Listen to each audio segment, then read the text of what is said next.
attention that comes out of me is spiritual energy. God and God's energy cannot be touched with matter. It can be touched with spiritual energy, which is attention.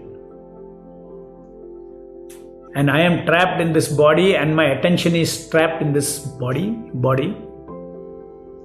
So when I move my tongue, my attention is there. When I am doing, attention is there. When I am hearing, my knowing attention is there.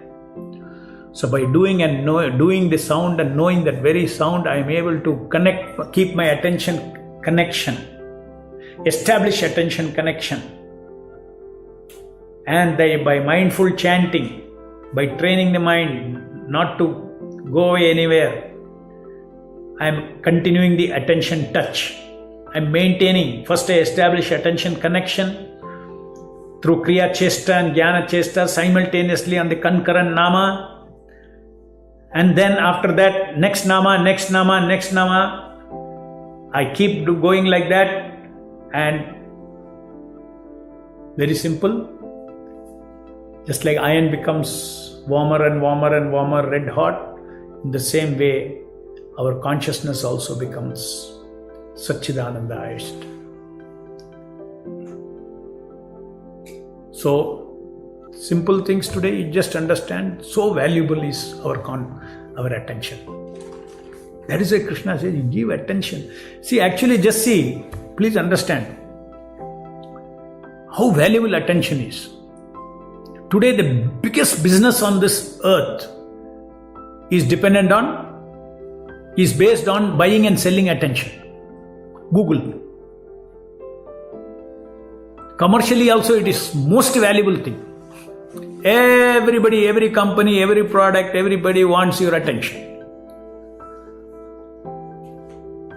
And Google buys attention from one side and then sells it the other side.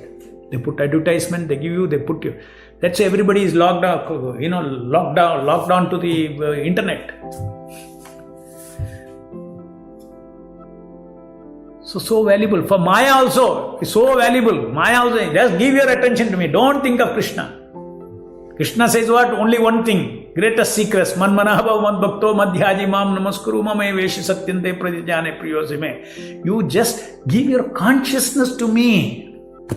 That means give your attention to me. That is self-realization. That is the process of self-realization. That's why Krishna says, give you this guhya. The guhyatam, the greatest secret I will give you. Just fix your chitta on me. Fix your attention on me.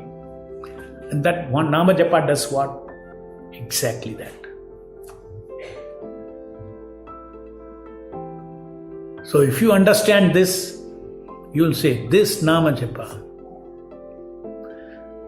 Harinama Seva, is the only way to wriggle out of this material existence. Next to impossible. Great yogis cannot get out of this material world. How can we get out? Because we are depending on Krishna. Krishna takes us out. Nama Avatara has come to liberate us, to take us out of this material world. We have to do our part. What is that? We have to train our mind for first mindful japa.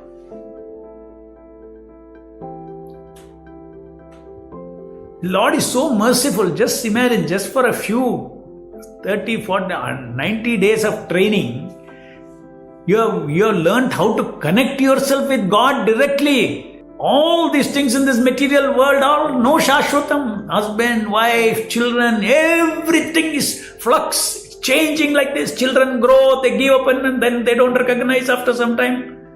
They're busy. Even if they love you, they are busy. Because they are into their life. They get married, their children, then my life goes on. Even if you have such loving children, they leave you in one corner, nobody will talk to you even. You had such a life in your younger days, being so active, bringing up the family, doing this, doing that, and then finally you will see nobody is even talking to me. Not that they don't love me, they're busy. So you find yourself so lonely. And then again you leave this body with some attachment, you take a birth again into another body. Where is this ending? Who am I? Where do I get my real permanent love? Where do I get my permanent relationship? Where do I get permanent ananda? All that I am looking for in this material world.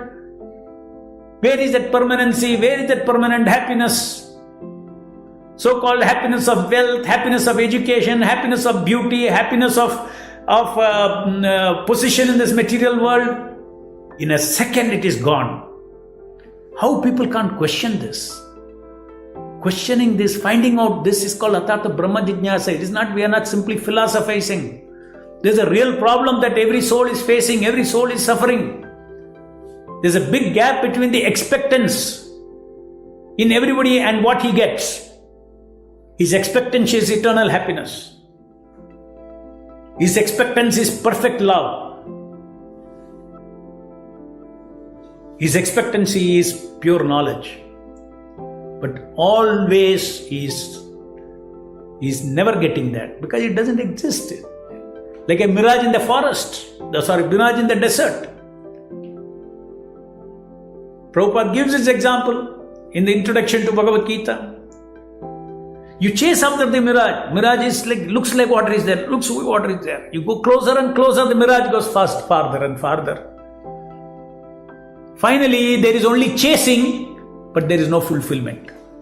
So in the material world, Maya goes on making us chase and gives up some temporary things he'll give. But that is not what we want.